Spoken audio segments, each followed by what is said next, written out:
Hace unos días anduvimos viendo nuevas urbanizaciones y consultando precios. La sorpresa es que la mayor parte de esas viviendas ya están vendidas sin siquiera haber comenzado la urbanización. Y así está sucediendo en la mayor parte del país. Esto motiva una pregunta lógica. ¿Cómo es posible que, en una economía en crisis, cada vivienda que se construye está vendida de antemano? ¿De dónde sale tanto dinero? No es un tema sencillo, pero trataremos de analizarlo. La verdad es que es un buen negocio. Nunca habrá suficientes casas. Siempre hay un estado de déficit. La dificultad primera está en el rezago histórico. Al ir aumentando la población en forma exponencial, la vivienda debió haber ido aumentando en forma proporcional. Pero era complicado para cualquier gobierno prever esto y diseñar políticas públicas. Hasta que ya había un déficit importante, se comenzó a tratar el problema. En Honduras se habla de 100.000 viviendas por año, para cerrar la brecha primero, y luego para mantenerse al ritmo del crecimiento de la población. Con el PIB actual, eso es imposible. Seguro que sabéis la respuesta, y es que en un vídeo anterior ya os explicamos detalladamente las causas que llevan a que las viviendas sean cada vez más caras. Sin embargo, para los que no visteis ese vídeo o para los que tengáis mala memoria, permitidme haceros un breve resumen.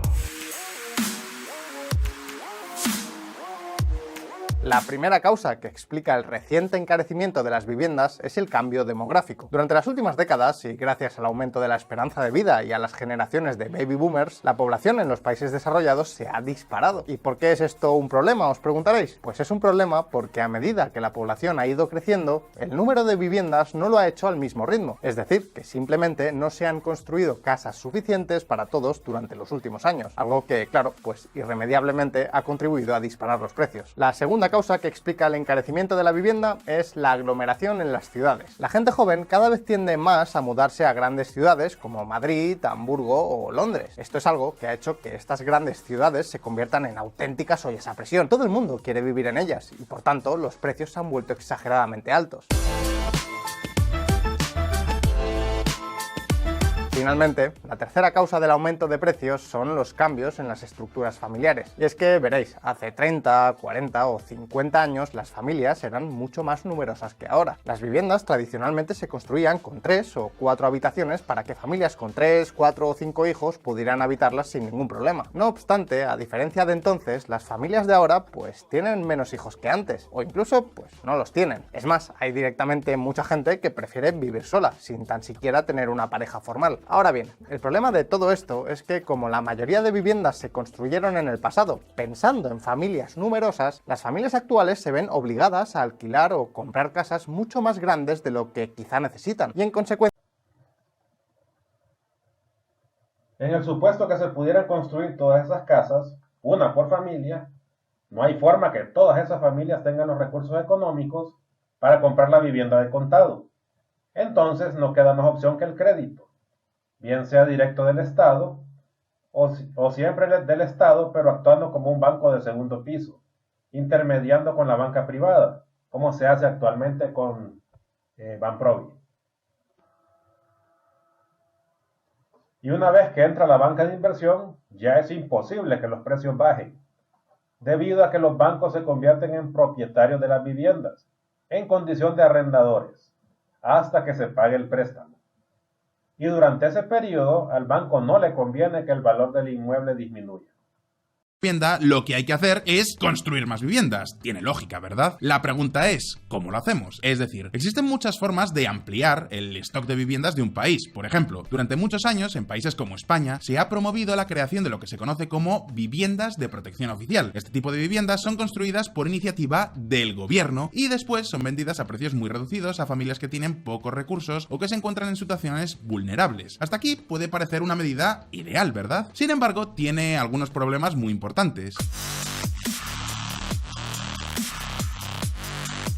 El primero de ellos es que las viviendas de protección oficial se otorgan tan solo a personas con una mala situación económica y en un momento determinado. Es decir, que si una persona recibe una vivienda de este tipo, pero al cabo de unos años encuentra un buen trabajo o consigue un salario muy alto y su situación cambia, esa vivienda no se destinará a una familia que realmente la necesite. En otras palabras, que es una ayuda que sí puede funcionar en un momento muy puntual, pero que en el largo plazo no sirve de mucho para ayudar a los más desfavorecidos. Pero eso no es todo. Existe otro problema asociado a la construcción de este tipo de viviendas, y es que estas viviendas de protección oficial dan mucho pie a ser usadas de forma fraudulenta y hasta corrupta. Un ejemplo de ello es que cuando una persona recibe una vivienda de protección oficial, normalmente paga un precio mucho más bajo que el precio de mercado. Ahora bien, si esa persona revende la vivienda a precio de mercado tras recibirla, puede ganar muchísimo dinero a costa de una ayuda del gobierno. Esto es algo que normalmente se limita por ley. No obstante, a muchas personas esta restricción les da igual.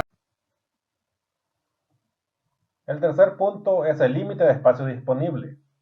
En las ciudades grandes el tema es obvio, pero también se da en ciudades medias, donde el aporte de las remesas del exterior ha permitido urbanizar de forma acelerada, habiendo varias zonas donde los valles agrícolas están completamente llenos de urbanizaciones. Y desde luego, nadie va a ir a construir una casa en un lugar aislado, completamente perdido.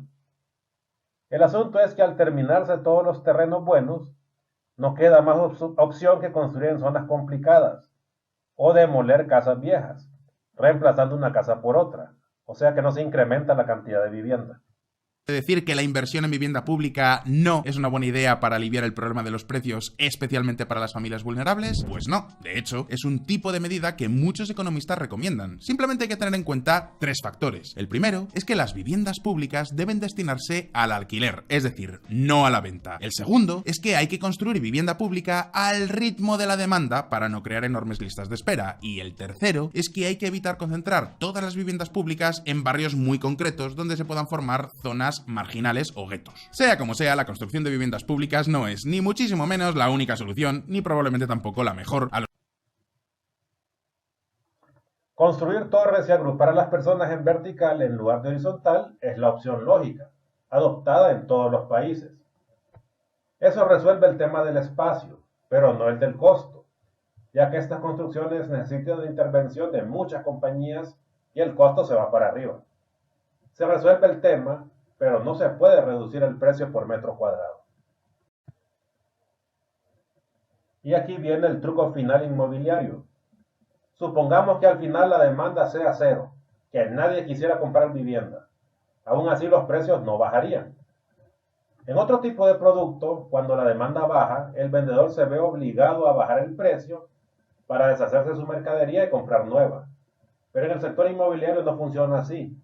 Los bancos prefieren quedarse con casas y edificios vacíos antes que bajarles de precio, esperando que pase la crisis. No están obligados a vender, ya que pueden reportar los inmuebles vacíos como patrimonio en lugar de activo y así no sufren ninguna pérdida.